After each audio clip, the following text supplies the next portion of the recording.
तिमीले कहिले सोच्यौ किन केही सम्बन्धहरू सुरुमा यति सुन्दर हुन्छन् तर समय बित्दै जाँदा बिस्तारै हराउँदै जान्छन्?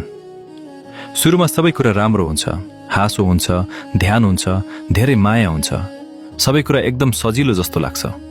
तर जीवन सधैँ बसन्त जस्तो हुँदैन।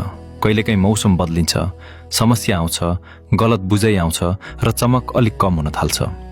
त्यसबेला एउटा साँचो कुरा देखिन्छ, के त्यो माया केवल फूलका लागि थियो वा त्यसलाई जीवित राख्ने जराका लागि पनि?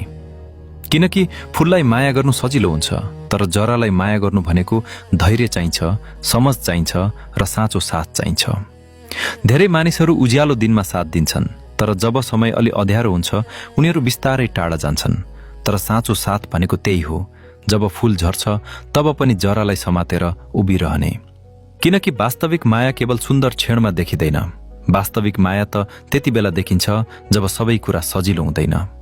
र सायद त्यसैले जो मानिसहरूले जरालाई बुझ्छन् उनीहरूको सम्बन्ध हरेक मौसममा पनि जीवित रहन्छ।